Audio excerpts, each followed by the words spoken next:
북한이 지난 주말 ICBM 도발을 감행한 데 대해서 유엔 안보리를 비롯한 국제사회의 대응이 무기력합니다. 이런 상황에서 북한의 추가 도발 움직임과 이에 맞서는 한미일의 군사 대응으로 한반도의 군사적 긴장은 고조되고 있는데요. 관련 내용도 김열수 한국군사문제연구원 안보전략실장, 조한범 통일연구원 선임연구위원 모시고 이야기 나눠보겠습니다. 어서 오십시오. 안녕하세요. 안녕하십니까? 예, 북한이 지난 주말에 ICBM 화성 15형으로 판단되는 것을 발사했습니다. 그리고 김여정 노동당 부부장도 담화를 내고 있고 관련해서 수많은 이야기들이 나오는데 우선 북한이 이렇게 ICBM을 발사하는 상황들, 현재 상황들 어떻게 보고 계시는지 여쭤보겠습니다. 예, 북한이 지금 말씀하신 것처럼 18일 날 이제 화성 15형을 발사를 했죠. 어떻게 보면 작년 12월 31일 그리고 이제 올해 1월 1일 두 번에 걸쳐서 방사포를 발사하고 난 뒤에 쭉 이제 한 달 반 가까이 조용히 있다가 하게 됐는 화성 15형을 발사를 했는데요. 이것은 이제 유엔에서 계속해서 북한 이제 핵 문제에 대해서 논의를 하고 안보리 의장 성명을 도출하겠다고 그러고 예. 또 한국에서는 한미 간에 이제 훈련이 계획이 돼 있고 또 TTX가 사실상 오늘부터 진행이 되잖아요. 그렇죠. 이런 여건들을 고려해서 북한의 외무성 담화 발표에 이어서 바로 18일 날 화성 15형을 발사를 했다라고 볼 수 있죠. 북한이 가지고 있는 것은 원래는 자기네들이 가지고 있는 전체적인 계획 속에서 이걸 이제 언제 쏴야 되겠다라고 하는데 그것을 마침 이제 한국이나 한미가 이런 훈련이 있거나 이런 것을 빌미로 삼아서 북한이 쐈다 이렇게 볼 수가 있죠. 예. ICBM 이번에 발사한 것은 북한에서 계속 쏠 거라고 생각을 하고 있다가 타이밍을 봐서 딱 쐈다 이렇게 볼 수 있겠습니까? 그렇게 봐야죠. 지금 말씀하셨지만 북한의 마지막 도발은 지난해 12월 26일 무인기 도발이 마지막이라고 봐요. 왜냐하면 12월 30일 날 쐈던 방사포 3발, 예. 또 1월 1일 날 쐈던 방사포 1발은 예. 사실은 이게 성능을 검증하기 예정된 시험이었어요. 그러니까 특별히 남한을 자극하기 위한, 미국을 자극하기 위한 거라고 보기는 어렵고요. 근데 북한이 지난해 10월, 11월, 12월에 아주 집중적인 무력 도발을 했거든요. 그랬었죠. 속초 앞 해상 57km의 미사일도 쐈고 확인은 안 됐지만 울산 앞바다에 전략순항 미사일 2발을 쐈다고 그랬고 또 자기들 주장으로는 500여 기의 항공기를 출격시켰다고 그랬거든요. 예. 그러니까 그때는 북한 표현으로 건건사사 우리가 행동을 하면 매번 맞대응을 해왔어요. 근데 금년 들어서는 2월 18일 화성 15형 발사하기 전까지는 예. 조용했거든요. 그러니까요. 근데 그 사이에 그럼 한미가 조용했느냐? 조용하지 않았거든요. 아미타이거 여단, 스트라이크 여단 훈련 1월부터 시작해서 또 2월 1일에는 서해에 민감한 예. 비연비도 들어왔었고 3일에도 했었고 근데 조용했거든요. 왜 그렇게 조용했을까요? 제가 보기에는 2월 8일 건군절 행사에 일단 주력을 했던 것 같고 전략적으로는 올해 한번 봤던 것 같아요. 한미와의 대치 국면에서 어떤 양상으로 갈 거냐. 근데 이제 본인들 판단은 이제 강대강 국면으로 전환을 하기로 시작을 한 것 같고 그 첫 단추가 이제 화성 15형으로 전략적 도발을 한 거고 그다음에 이제 이 방사포는 한미가 즉각적으로 공군 훈련을 대응을 하니까 바로 방사포를 쓴 거거든요. 그러니까 작년처럼 이제 티퍼텟 주고받기식으로 물론 제 판단이 틀리길 바랍니다만 이제 매번 한미의 군사 동향에 대해서 북한이 대응을 하는 그런 양상이 반복될 가능성이 높습니다. 네, 자 그렇다면은 그 ICBM의 기술적인 부분을 좀 여쭤보려고 하는데 김여정 부부장은 이것이 대기권 재진입 기술을 가지고 있다라고 주장을 하고 있는데 어떻게 좀 보고 계십니까? 18일 날 이제 북한이 화성 15형을 쏘고 난 뒤에 한국의 전문가들 사이에서 이제 나와서 방송에 나와서도 얘기를 하고 또 신문을 통해 가지고도 이제 여러 가지 말씀을 하셨는데 상당히 기술적으로 아직은 완전한 것은 아니다. 재진입이 완성됐다라고 볼 수가 없다. 네. 이런 식으로 이제 얘기를 하니까 김여정이가 대단히 발끈했어요. 네. 그러고 나서 바로 또 담화문을 발표했거든요. 네. 그래서 살짝 보면은 이틀 간격으로 담화문을 발표했는데 그 담화문을 유심히 보신 분들은 아시겠지만 그 담화문의 반 정도가 이 화성 15형이 완전하다. 그리고 한국의 전문가들은 정말 풋내기다. 그걸로 다 이제 점철이 돼 있다라고 해도 과언이 아니에요.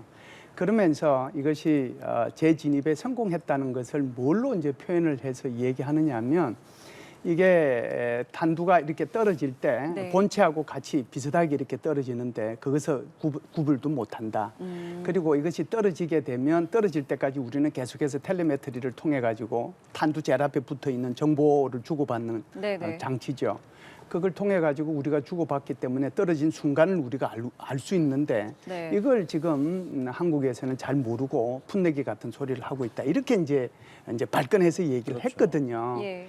그런데 이제 지금 우리 전문가들 분석하는 거 보면 실제로 고각 사격하는 거하고 정상 각도로 사격하는 거하고 이게 진입할 때, 재진입할 때 여러 가지로 차이가 많이 난다. 아. 그렇기 때문에 예. 이것이 완성된 것은 아니다라고 얘기를 하는데요.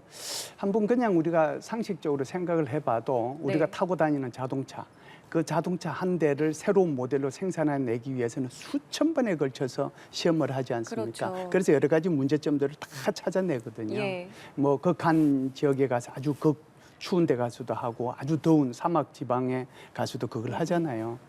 그것처럼 이 무기 체계라고 하는 것도 이런 고각 사격을 통해서 계속해서 문제점들을 보완하고 최종적으로는 실제로 이제 사격을 한번 해봐서 그게 검증되면 이제 실전 배치해야 되는 거거든요. 그런데 이제 그런 차이가 있음에도 불구하고 김여정은 계속해서 그것이 성공했다라고 얘기를 하는 거고 예. 우리 한국의 전문가들이나 또는 일부 외국의 전문가들은 여전히 여기에 대해서는 의문을 이제 표시하기도 하죠. 예. 근데 미국의 한 전문가는 이런 이야기도 하더라고요. 그러니까 이 고각 발사로 성공을 한 거면 정상 궤도도 성공 확률은 높다. 그렇기 때문에 이것은 실제로 이제 재진입이 성공할 수 있는 것이다라고 말을 했는데 이 부분은 어떻게 그럼 들어야 될까요? 저는 동의 안 합니다. 아. 왜 그러냐면 이렇게 예. 보시면 됩니다. 야구에서 네. 외야수가 예. 공을 하늘 높이 던져요. 네네. 그 엄청나게 힘이 들죠. 그렇죠. 그렇게 떨어지는 거랑 근데 그건 의미가 없거든요. 외야수는 뭘 해야 되냐면은 정상적으로 던져서 홈까지 포수의 이 글러브에 공이 들어가야 되거든요. 네. 그러니까 지금 북한은 높이 던져서 떨어진 다음에 나 이제 그 잡을 능력이 있다 이렇게 말하는 어깨도 거거든요. 세다 이렇게. 그럼요. 축구로 치면 공을 멀리 찰 수 있는 선수 힘이 좋죠. 예. 근데 그게 중요한 게 아니죠. 골대에 넣어야 되거든요. 그러니까 지금 이 사람들은 올라갔다 떨어지는 것만 보여준 거거든요. 네. 힘은 보여줬죠. 네네. 힘은 보여줬죠. 특히 김 부부장이 이제 남한 전문가들을 비하하면서 한 아하. 얘기가 뭐냐면 이계단 비행체 이런 특이한 표현을 써요. 이계단 비행체. 왜냐하면 이제 화성 15형이 단이 2개거든요. 네. 2단을 분리하고 탄두만 날아가거든요. 그럼 정상적이라면 1단 분리, 2단 분리하고 탄두가 날아가다 들어오는데 김여정 부부장은 고각으로 쏘니까 탄두랑 2단 분리체랑 같이 떨어진다 이렇게 말했거든요. 그럼 김여정 부부장 말을 이해한다고 하더라도 그게 말이 안 되는 게 탄두는 이 탄력을 받기 때문에 들어올 때 고속으로 들어와요. 네. 그다음에 2단 로켓은 이제 깡통이 되거든요. 네네. 그럼 이거 떼글떼글 굴면서 떨어지거든요. 네. 그럼 동일하게 떨어지지가 않죠. 속도가 다르죠. 아 예. 그렇겠죠. 근데 이건 2개가 같이 떨어졌거든요. 음. 그건 자연학화한 거예요. 자연학화. 아. 그리고 김 부장 말 좀 더 이해해서 만일에 화성 15형이 이 다탄두라면 2단이 분리가 돼도 후추진체라는 참치캔 깡통 같은 게 붙어 있거든요. 네. 이게 마지막에 분리가 됩니다. 네. 그럼 이게 들어온다 하더라도 이 참치캔 같은 후추진체는 저항이 크기 때문에 속도가 느리게 내려오고 탄두는 빨리 내려가야 되거든요. 아. 근데 이번 사진 보면 2개가 동시에 내려왔거든요. 일정한 속도. 그건 2개 다 자연학화했다는 얘기예요. 아. 그러니까 저것만 가지고는 재진입을 얘기할 수가 없는 거고요. 또 하나는 북한이 자꾸 무슨 수신하고 이러는데 원래 ICBM 쏠 땐 이렇게 해야 됩니다. 몇 월 며칠 어느 지점에 쏠 테니까 거기에 항공기나 선박은 가지 마라 이렇게 하고 쏘거든요. 그리고 거기 떨어뜨립니다. 예. 근데 북한은 쏜 다음에 말하잖아요. 예. 아, 우리가 원하는 데 떨어뜨렸다고. 아. 단 한 번도 미리 사전에 좌표를 얘기한 적이 없어요. 아. 그럼 아무 데나 던져놓고 나서 나 저기다 쐈던 거야 이렇게 말하는 건 똑같은 거죠. 그러니까 야구나 축구로 치면 힘은 보여줬는데 예. 그렇다고 게임에 못 이기죠. 골을 넣어야 되는 거고 그 포수 밑에 공을 던져서 타자를 잡아야 되는 거거든요. 그러니까 지금 김여정 부부장이 지금 억지 논리를 쓰는 거죠. 그리고 재진입 기술이 있으면 있다고 네. 말 안 해요. 그냥 보여주면 됩니다. 하하. 근데 저는 그 부분도 좀 눈여겨봤던 게 이게 언론을 보고 연이틀 이제 담화문을 냈다는 부분도 어쨌든 이쪽에 어떤 반응을 면밀하게 모니터링을 하고 거기에 대해서 이제 주장을 한 거잖아요. 이 부분은 좀 어떻게 보셨습니까? 왜냐하면 자기들이 지금 한미를 압박하는 최고의 기술을 보여줬고 예. 그걸 인정을 받아야 되는데 아픈 부분들을 전문가들이 콕콕 찍거든요. 아, 그러니까 지금 뭐 기습 발사라는데 뭐 구구절절 설명하잖아요. 예. 근데 전쟁 기습이라는 건 뭐냐면 임의 시간에 임의 장소에서 불시에 공격을 하는 게 기습이거든요. 그렇죠. 근데 말하는 거 보면 오전에 안전 조치를 취했다. 날씨 좋은 때 기다렸다. 뭐 한미의 정찰자산 내릴 때 기다렸다. 예. 전쟁을 그렇게 편하게 하는 전쟁이 세상에 어디 있습니까? 그건 기습 발사가 아니죠. 그리고 지금 나오지만 저 화면에 예. 저게 지금 평양 순안공항이거든요. 순안공항의 유도도로입니다. 네. 그러니까 남쪽에 있는 실리라고 하는 미사일 조립동이 있어요. 구글로 일반인들도 볼 수 있어요. 순안공항 바로 밑에. 네, 네. 거기서 조립하고 나와서 1km 내외를 많이 가야 2km 아. 이동해서 저 단단한 시멘트, 지금 바닥에 시멘트거든요. 네. 아주 단단합니다. 항공기가 움직이니까. 네. 저기에서 쏜 거거든요. 네. 저 화성 17형 같은 경우는 연료를 가득 채웠을 때 무게가 대략 200톤 내외가 가요. 그럼 일반 도로는 다 깨집니다. 그럼 기습 발사하려면 저기서 쏘면 안 되고 임의의 장소, 그러니까 우리가 모르는 장소에서 불시에 쏴야 되거든요. 네. 근데 우리가 저기 있는 거 다 알거든요. 예. 근데 거기서만 쐈거든요. 이번에 화성 17형 저기 또 쐈거든요. 예, 예. 그럼 기습 발사가 아니죠. 아. 그러니까 숨어 있는데 우리가 다 아는데 거기서 갑자기 얼굴 내밀고 쐈다고 그래서 그게 기습입니까? 그러니까 상당히 논리적으로 타당하지 않은 얘기예요. 그러니까 신경질 나는 거죠. 자기들을 이렇게 보여줬는데 인정을 못 받으니까. 실장님 그럼 이렇게 얘기한 것처럼 그러니까 이동식 발사의 이동이 아직 완전하지 않다. 특정된 장소에서만 발사가 가능하다라고 볼 수 있는 지점이겠습니까? 네, 뭐 아무래도 이제 그런 측면이 있다라고 봐야죠. 지금 뭐 200톤 정도 나가면 200톤을 견딜 수 있는 북한의 도로라고 하는 것이 뭐 우리가 잘 알다시피 별로 없잖아요. 예. 그런 차원에서 보면 특정한 지역에서 쏠 수밖에 없다라고 하는 거고요. 그다음에 이제 기차에서 쏘는 것도 예. 북한의 기차라고 하는 것이 그 철도라고 하는 것이 대단히 뭐 열악하다는 것은 우리가 옛날에 그 풍계리 그 핵실험장 파괴할 때 거기 갔던 기자들 말을 빌려보면 네. 거기 뭐 우리 같으면 1시간도 채 걸리지 않을 것을 뭐 수시간 걸려가지고 갔다는 거 아니에요. 예. 그러면은 그것도 마찬가지거든요. 쏠 수 있는 것이 터널에서 나와가지고 딱 쏠 수 있는 고갯만 이제 가능한 거고 나머지는 못 쏘는 거죠. 그래서 제가 볼 때는 이제 북한이 저런 데 대한 그 의구심 이걸 이제 풀고 그러려고 하면은 김여정이가 작년에 말한 것처럼 네. 실거리 사격 그것을 한번 하고 우리가 이런 능력이 있다라고 얘기할 때 그때 아마 국제사회로부터 인정을 받을 수 있을 거라고 생각하고요. 자기네들이 얘기한 것처럼 꼭 그런 그 화성 17형의 실거리 사격을 하겠다고 공언을 했기 때문에 예. 그것이 뭐 동태평양을 향해서 뭐 가기보다는 예. 오히려 남태평양으로 갈 가능성이 더 많긴 하겠지만 제가 볼 때는 지금과 같은 상황이 지속된다면 멀지 네. 않은 시간에 그럴 가능성도 저는 열려 있다 이렇게 그 보죠. 말씀이라는 건 고각이 아니라 정상각도로 정상각도로 실거리 쏘는 사격을 거죠. 하고 네, 35도에서 대기권 45도 사이로. 재진입까지도 보여준다는 건데 그럼 그거야말로 정말 뭐 어디로 떨어지든지 간에 먼 거리를 주장하는 거니까 먼 거리 가게 되는 거니까 도발이고 그리고 상당히 큰 파장이 있을 것 같습니다. 그렇죠. 그래서 이제 여태껏 말하고 실거리 사격을 못했으리라고 생각을 하는데요. 작년에도 이제 김여정이가 발끈해가지고 실거리 사격하는 거 보여주겠다고 예. 했기 때문에 그럴 네. 가능성은 열려 있죠. 물론 15,000km를 갈 것이냐, 그렇지 않으면은 연료를 좀 줄여서 뭐 반 정도를 가게 할 것이냐. 네. 어찌됐든 정상 각도를 통해 가지고 그걸 할 가능성은 열려 있다라고 봐야죠. 예. 자, 이 같은 어떤 북한의 무력 도발에 우리 합참은 그동안은 한미 간의 어떤 공조를 좀 강조했다면 이번에는 그와 좀 다르게 한미일의 공조를 강조했습니다. 이 부분은 좀 어떻게 보셨습니까? 이거는 이제 그 작년 10월 달이죠. 작년 10월 달에 이제 우리 9월 말 10월 초에 한미 간에 그 레이건 함이 들어와 가지고 한미 간에 연합훈련하고 네. 그리고 나서 이제 다시 일본 23이 참석을 해서 한미일 연합훈련도 했잖아요. 네. 그런 것처럼 그걸 통해서 그때 한 훈련이 크게 두 가지입니다. 하나는 이제 대잠수정 훈련하는 거고요. 하나는 이제 탄도 미사일, 미사일 방어. 그러니까 탐지, 추적, 요격 네. 훈련하는 거였거든요. 그래서 이제 그 전까지의 훈련이 주로 탐지하고 추적에 초점을 맞췄다라고 하면 이제 요격 훈련까지 한 거거든요. 예.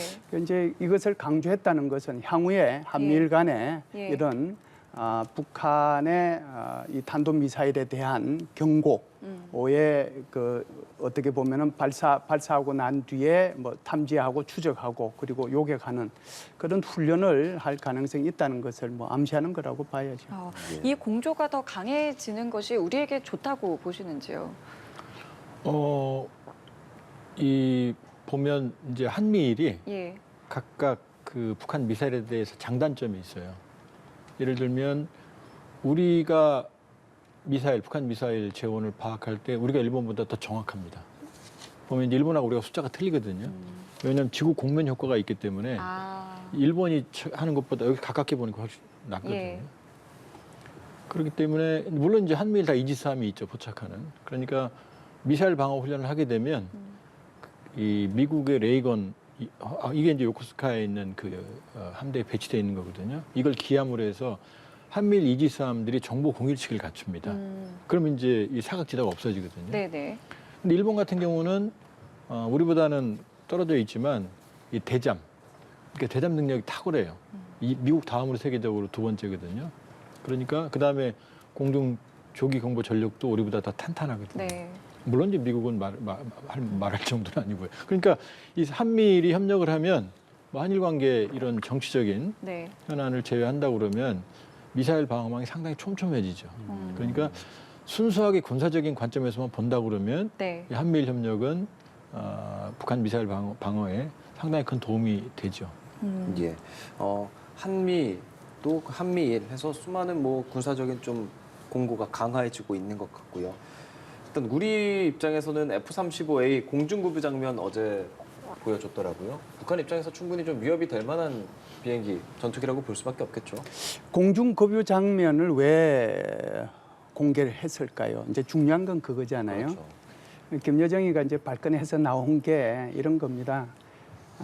북한이 20날에 그 600mm 방사포 2발을 쐈잖아요. 네. 그런데 그 한 발은 그러니까 그 표현대로 얘기를 하면은 한 발은 그대로 돌려보면은 군산 지역이고 네. 군산 비행장이죠. 예. 다른 한 발은 그대로 돌려서 보면은 청주 비행장입니다. 예.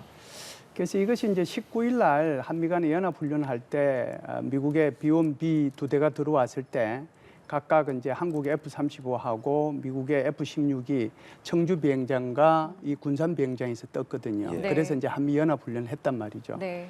그런데 이제 북한은 여기에 대해서 그 비행장을 이 600mm 한 발, 600mm 한문 4발만 하면 완전히 초토화시킬 수 있다. 이렇게 얘기를 했단 말이죠. 예.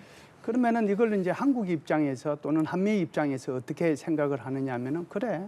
우리는 F-35 비행기 띄워서 그게 원래 1시간 정도 채공하고 전투를 수행할 수 있는데 여기에다가 공중 급유를 하면 1시간 더 할 수 있어. 빙빙 돌아다닐 수 있어. 너희들 그거 때린다고 해서 그게 없어지는 게 아니야. 너희들 때리더라도 우리 한국군은 금방 거기에 다시 수리할 수 있는 능력이 있고 그 사이에 우리는 재급유하면서 북한의 표적을 정확하게 때릴 수 있다. 이걸 보여준 거거든요.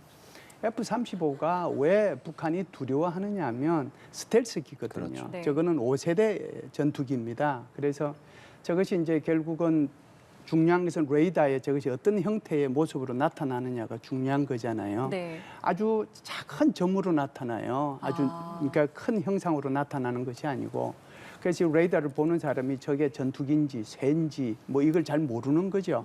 그렇게 함으로써 이제 북한에 들어가면 이제 모르는 거죠. 스텔스 기능을 갖고 있으니까. 네.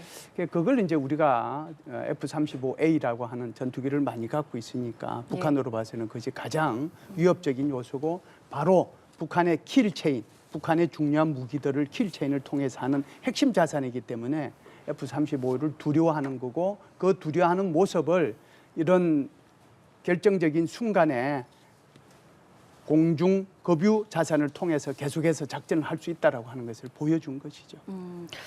자, 그 미국 이야기를 잠깐 해보면 이제 미국에서 이런 이야기가 나왔습니다. 북한이 만약에 7차 핵실험을 감행하게 된다면 미국 정부가 예고한 대로 이제 강하게 대응을 하지 않으면 안 된다라는 이야기를 했다고 하는데 사실 지금 미국이 이 북핵 문제가 좀 후순위에 있는 거 아니냐라는 이제 이야기도 있거든요. 이런 지적에 대해서는 좀 어떻게 바라보고 계세요? 그 미국 입장이죠. 예. 사실 북한이 핵실험 한 번 더 한다고 그래서 큰일 나는 거 없거든요. 6번 가출한 애가 한 번 더 가출한다고 그래서 상황 변하는 거 아니거든요. 예. 뭐냐면 김여정 부부장이 이번 담화에서 뭐라고 말했냐면 우리는 충분한 기술을 가지고 있다. 우리는 핵탄두 수를 늘리는 게 중요하다 그랬거든요. 네. 핵실험 급하다는 얘기 아니에요. 6번 정도 핵실험, 물론 핵실험을 많이 할수록 좋아요. 미국은 1000번 이상 했어요. 그러니까 전 세계 핵실험 절반 이상을 미국이 했습니다. 또 할 겁니다. 조만간 미국 예정돼 있어요. 그런데 북한의 입장에서는 이미 6번 핵실험했기 때문에 지금 그 핵실험한 걸로 탄두수를 늘리고 지금 쏘는 미사일에 장착하는 게 급선무거든요. 한 번 더 하면 좋은 거지 한 번 반드시 해야 된다가 아니에요. 지금 뭐 방사포 뭐 이런 게 뭐 이미 북한이 소형화 경량화를 한 게 3차 핵실험이거든요. 그러니까 한 번 하면 더 하면 좋지만 이 상황에서 못할 건 없다. 파키스탄, 인도 모두 6번 핵실험하고 그다음에 안 했어요. 그리고 200여 기 내외 핵탄두를 만들었거든요. 예. 근데 미국이 왜 핵실험에 대해서 민감해하느냐? 지금 북한 핵 문제가 어려우니까 지금 신경 쓰고 싶지 않거든요. 그냥 현상 유지만 하고 싶거든요. 근데 핵실험을 하면 이게 이제 전 세계적 이슈로 커지거든요. 그렇죠. 그럼 여기 신경을 써야 되거든요. 그러니까 우리 자꾸 이제 핵실험 착시에 빠져 있는데 우리한테 더 위협적인 건 초대형 방사포에 핵탄두를 탑재한다. 그렇죠. 그다음에 단거리 발사체 핵탄두. 뭐 김여정이 ICBM으로 서울을 공격할 일 없을 거다. 원래 기술적으로 못 해요, ICBM. 본인이 바보 같은 얘기 하는 겁니다.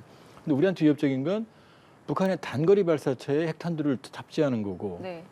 그리고 그 핵탄두의 수를 늘리는 거거든요. 그렇죠. 근데 미국이 이제 입만 열면 핵실험하면 큰일 난다. 작년 3월부터 핵실험 한다고 그랬거든요. 근데 안 했잖아요. 기술적으로 급했다면 벌써 했어야죠.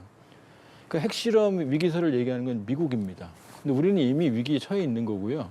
우리 입장과 미국 입장이 좀 달라요. 물론 ICBM이 미 본토를 타격할 능력을 갖추게 되면 우리한테도 영향이 있죠.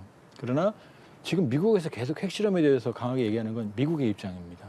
우리는 이미 북한의 단거리 핵 위협에 지금 직면해 있고 우리가 더 신경을 써야 될 건 김여정 말이에요. 핵탄두를 더 늘리겠다. 김정은도 그랬잖아요. 지시사항을. 기하급수적으로 핵탄두를 늘리라고. 그러니까 그게 더 사실은 위협적인 거지. 핵실험은 그러니까 북한의 전략적 카드예요. 미국을 압박하기 위해. 이런 말들이 미국의 입장이라고 해주셨는데 그럼 우리 입장으로 생각했을 때 이 세미나에서 말한 게 미국 정부가 예고한 대로 북한이 지옥을 맛보게 해야 한다. 그 공언을 못 지키면 미국은 바보 같아 보일 것이다라는 말이면 다시 생각하면 공언을 안 지킬 수도 있다. 즉 이런 핵 같은 상황이 생겼을 때 한국의 핵 무장 그러니까 한국의 핵 우산이 제대로 작동하지 않을 수 있다라는 우려도 이 안에 좀 포함될 수 있다는 건데요. 당연하죠. 왜냐하면 한미동맹은 굳건합니다. 그리고 미국의 확장 억제 약속도 제가 보기엔 확실해요. 예. 근데 그건 미래잖아요. 지금 서로 사랑하는 사람들이 지금 사랑한다고 그래서 1년 뒤에도 사랑할게 약속했어요. 근데 1년 뒤에 어떻게 될지 아무도 모르잖아요. 그러니까 사실은 미국이 확장 억제를 얘기를 할 때 예를 들면 지난번 오스틴 장관 왔을 때 예. 갑자기 핵 통제 주의기를 타고 왔거든요. 그랬었죠. 왜냐? 한국의 핵무장이 지금 70~80% 가니까 예. 이게 섬뜩한 거죠. 왜냐하면 한국이 핵무장하게 되면 완전히 지각 변동이 일어나거든요. 네. 확장 억제는 중요하고 한미동맹을 신뢰해야 되지만 그러나 그것을 우리가 신뢰하기 위해서는 제도화의 수준을 현격하게 높여야 돼요. 유럽처럼 나토처럼 네. 핵 공유 네. 내지는 이런 핵 기획그룹 같은 제도화된 수준을 현저하게 높이지 않으면 예. 한국에서는 북한 핵 위협이 높아지니까 계속해서 자체 핵무장론이 커질 수밖에 없어요. 아, 그럼 두 분께서는 지금 말씀하신 것처럼 이런 여론, 어떤 뭐 핵 재배치, 뭐 핵 무장 이런 여론에 대해서는 어떤 입장 갖고 계신지 좀 듣겠습니다. 왜 이제 여론이 이렇게 높아졌을까요? 제가 이제 이 여론이 핵무장 여론이 점점점 더 높아지잖아요. 네. 높아진다는 것은 그만큼 북한의 핵 위협이 고조화됐다는 거고 한국 국민들이 그것을 실질적인 위협으로 느끼고 있다는 것을 반증하는 거거든요. 그렇기 때문에 이제 핵무장론이 높아졌다고 보는데요. 이런 여론이 높아진 거하고 이것을 정책으로 옮기는 문제는 또 다른 문제라고 생각을 해요. 그래서 이제 우리 국내에서 여러 가지 논의들이 있는데 이것이 이제 특히 작년 하반기부터 여기에 대한 논의들이 아주 활발하게 학계에서는 있었죠. 예. 그래서 크게 보면은 핵무장해야 된다는 그런 논의도 있고 전술핵 재배치해야 된다는 네. 논의, 그리고 이게 전술핵 재배치해서 우리의 주권이 어느 정도 보장이 되는 나토식 핵 공유를 해야 된다는 그런 네. 것도 있었고요. 그리고 아무래도 여러 가지 어려움이 있지만 그래도 현재의 확장 억제력을 강화해 나가는 것이 좋겠다 이런 여론도 있고, 마지막은 이제 우리가 장기적으로 이런 핵 능력을 보유하기 위해서 한미 원자력 협정 같은 것을 좀 개정을 해서 우리가 그런 걸 갔으면 좋겠다. 이렇게 이제 크게 5가지로 나누는데요. 네. 각각은 다 장단점이 있다라고 봐야죠. 저는 개인적으로 핵 무장까지 바로 가는 것은 조금 급하다라고 생각을 하고요. 그런 차원에서 보면 전술핵 재배치보다는 조금 더 나아간 나토식 핵 공유, 그것을 개인적으로는 저는 예. 주장을 하고 있는 편입니다. 예. 어떻게 좀 생각하세요? 짧게 좀 부탁드릴게요. 지금 자막에 나왔죠. 7차 핵실험하면 불지옥을 맞게 해준다. 예. 근데 지금 불지옥을 맞게 해줘야죠. 우리가 핵위협에 처해 있는데. 그러니까 자체 핵무장론은 사실은 어렵죠. 현실적으로. 타당하지도 않고. 그러나 우리가 계속 어느 경우에도 우리는 착한 행동만 한다? 그럼 미국도 중국도 러시아도 북한도 우습게 알죠. 그러니까 경우에 따라서는 정말 절대절명의 위기에서는 모든 옵션을 고려할 수 있다는 그런 입장도 저는 전략적으로 필요하다고 봅니다. 예, 이게 다 이런 핵무장 같은 것도 그렇고 국제사회에서 한국이 어떻게 보이느냐도 중요할 거고 국제사회의 좀 전반적인 흐름을 봐야 할 것 같은데 안보리 소집됐지만 뭐 우리가 예상했던 것처럼 채택이 되지 않고 있고요. 그리고 러시아와 우크라이나 전쟁이 이제 거의 1년을 맞게 되는 상황까지 왔는데 한미일, 중러, 신냉전이 너무 고착화되는 이런 상황들에서 우리가 과연 어떤 태도를 유지해야 할까? 이 부분 어떻게 생각해야겠습니까, 실장님? 사실상 뭐 2017년까지는 이제 중국하고 러시아가 북한의 나쁜 행동에 대해서 제재에 적극적으로 동참을 했죠. 그래서 뭐 우리 11개, 12개의 대북 제재 결의안이 통과됐다라고 해도 과언이 아니고 그 제재 속에서 지금 진행이 되고 있는데 북미 회담이 결렬된 이후에 2019년도 이후에는 지금까지 단 한 번도 유엔 안보리에서 대북 제재 결의안이 통과되지도 않았고 심지어 안보리 의장 성명조차도 통과되지 않았습니다. 그래서 이런 것들을 위해서 굉장히 노력하고 있음에도 불구하고 지금 말씀하신 것처럼 전체적인 구조 자체, 국제 정치라고 하는 이 전체적인 구조 자체가 탈냉전에서 신냉전의 시대로 넘어가고 있다는 것을 보여주고 있거든요. 네. 사실상 미국과 중국 간의 전략적 경쟁, 그것이 뭐 전략적 경쟁을 넘어서 갈등의 관계로까지 간다고 해도 과언이 아니고, 또 러시아가 우크라이나를 침공함으로써 서방 세계와 러시아의 갈등, 그것이 있는 거잖아요. 그런 가운데서 지금 말씀하신 것처럼 어찌됐든 중국과 이란과 북한이 러시아를 지원하고 있는 형태고, 또 미국과 서방 세계는 우크라이나를 지원하고 있는 상태이기 때문에 이런 큰 그림 속에서 한반도 문제는 결국 그 속에서 얘기할 수밖에 없는 거거든요. 그래서 굉장히 어려운 상황이 있습니다. 그럼에도 불구하고 한국 입장에서 보면 한국은 자유민주주의 국가고, 그래서 우크라이나하고 연대를 같이 해야죠. 그럼에도 불구하고 우크라이나에 대해서는 지금 이 군사 장비에 대해서는 지원은 하지 않고 인도적 지원이나 방어적 무기에 대해서만 지원을 하고 있지 않습니까? 예. 제가 볼 때는 지금 현 정부가 글로벌 중추 국가를 지향하고 있으면서도 러시아의 관계를 적절히 유지해야 된다라고 하는 이런 방침을 가지고 정책을 추진하고 있기 때문에 현명한 정책이라고 생각을 하고요. 또 중국에 대해서도 우리가 한미 동맹의 근간이에요. 우리 외교의 모든 근간이 한미 동맹이지만 중국과의 관계도 적절히 관리해 나가겠다라고 하는 그런 정책을 추진하고 있는 것으로 압니다. 이런 차원에서 보면 한국은 지금 한반도 문제를 해결하기 위해서는 사실상 미국과의 관계가 제일 중요하지만 중국과 러시아의 관계도 이것이 적대적인 관계로 가서는 한반도 문제를 풀 수 있는 건 아니잖아요. 그렇기 때문에 적절한 관리가 필요한데 그 관리를 지금 윤석열 정부는 적절히 해나가고 있다고 저는 평가합니다. 예. 어떤 생각하고 지금 계십니까? 이제 불확실성의 시대입니다. 대전환이고, 그러나 저는 신냉전은 불가능하다. 왜냐하면 냉전 체제 때는 양대 공산주의 자본주의 블록이 따로 놀았어요. 경제적 교류가 전혀 없었습니다. 공급망이 2개 있었던 거죠. 근데 지금 공급망 하나잖아요. 중국이 물건을 유럽에 팔고 미국에 팔지 러시아에 다 파는 거 아니거든요. 러시아도 가스 유럽 전 세계에 팔지 중국만 의존하지 않거든요. 신냉전은 불가능합니다. 이런 상황에서는 전략적 명확성, 그런 상황에서 전 세계 질서가 재편되고 있거든요. 국익 우선의 전략적 명확성의 외교안보가 필요합니다. 그러니까 한국의 국익에 따라서 예. 필요하면 동맹을 강화하는 거고 네. 필요하면 중국과 필요하면 러시아하고도 협력을 하는 거거든요. 그러니까 이런 불확실성의 시대일수록 우리 국익에 우선을 하는 외교안보를 해야 된다. 북핵 문제도 역시 마찬가지예요. 핵실험도 지금 미국이 자기들 입장, 북핵 문제 미국이 자기 국익이거든요. 그러니까 우리가 지금 가장 북핵 위기의 직접적인 위기 당사자거든요. 위협 당사자거든요. 그러니까 우리 국익을 중심에 놓는 전략적 명확성의 외교안보 전략이 지금 필요한 때입니다.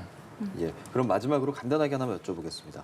푸틴 어제 국정연설했고요. 뉴스타트 그러니까 뭐 핵무기 감축 협정에 중단하겠다 이런 선언을 했단 말이죠. 이게 우리 입장에서도 그렇고 미국 입장에서도 그렇고 그냥 쉽게 볼 수만은 없는 문제일 것 같아서 말이죠. 지금 조한범 박사하고 저하고 이제 신냉전이냐 아니냐는 이런 문제가 있는데 예. 사실상 이런 식으로 가면은 점점 옛날에 그 냉전 체제 속으로 가는 거거든요. 사실상 중거리 핵미사일 협정도 했다가 그거 다 폐기됐잖아요. 게다가 이제 뉴스타트라고 하는 미국과 소련 러시아 사이에 남아 있는 거의 핵 군축과 관련된 그게 하나 남아 있는데 이거마저 지금은 이제 안 하겠다라고 하는 거잖아요. 네. 그만큼 이제 관계가 나빠져 가고 있다라고 하는 것을 보여주는 거죠. 물론 이제 모든 것이 다 양쪽으로 구분돼서 가는 것은 아니지만 그래도 과거의 냉전 시대를 생각하게 하는 그런 체제로 지금 가고 있는 게 있어서 이것이 비단 그 국제사회 전체에 대한 불안뿐만 아니라 한반도에서도 그게 나쁜 영향을 미칠 수 있다라고 봐야죠. 자기 스스로가 이런 이제 이 미국과 러시아 사이에서 핵군축 회담을 일단 중단시키겠다라고 얘기를 했는데 그걸 가지고 북한에 대해서 핵실험하지 말라 또는 도발하지 말라 이렇게 얘기를 누가 해주겠어요? 러시아 안 해준다는 말이죠. 그렇다라고 하면 더 나쁜 상황이 한반도에서도 생길 수 있다는 것을 의미하는 건데요. 전체적으로 보면은 지금 전반적으로 나쁜 상황으로 가고 있기 때문에 여기에 대한 위기 관리는 미국도 중국도 러시아도 필요하다라고 생각하고요. 한반도에서도 한국도 북한도 위기 관리가 필요하다라고 생각을 합니다. 예. 이 비핵 비확산 체제가 혹시라도 무너지는 게 아니겠느냐. 이것이 한반도에는 어떤 영향을 주겠는가. 이 부분은 마지막으로 좀 듣겠습니다. 비확산 체제가 깨지면 예. 제일 어려워지는 게 러시아하고 미국이에요. 중국이에요. 왜냐하면 NPT 체제는 과점 체제거든요. 예. 가진 자들이 나머지 못 갖게 하는 거거든요. 그렇죠. 그러니까 지금 푸틴도 승질나서 지금 깬다고 중단한다고 그러지 깬다고 안 했잖아요. 그 다음 날 다 말 바꾸잖아요. 우리 참여하겠다고. NPT 체제가 흔들리면 다 가지거든요. 그러면 강대국 정치는 종언을 구해요. 그러니까 NPT 체제를 유지를 원하는 건 사실은 미, 중, 영, 푸로 이 나라들이거든요. 그러니까 저는 말씀드렸지만 우리가 국익을 중심으로 놓고 모든 가능성을 열어놓고 본다 그러면 우리가 지금 뭐라 그래도 러시아하고 중국이 웃거든요. 힘이 없으니까. 근데 우리도 배드가이가 될 수 있어라고 말하면 얘기가 달라지거든요. 그러니까 국익을 놓고 모든 옵션을 선택지에 놓는 그런 외교안보 행보가 필요한 상황입니다. 네, 알겠습니다. 오늘 두 분 말씀은 저희 여기서 마무리 짓겠습니다. 지금까지 김열수 한국군사문제연구원 안보전략실장, 조한범 통일연구원 성임연구위원과 함께했습니다. 오늘 말씀 고맙습니다. 잘 들었습니다. 감사합니다.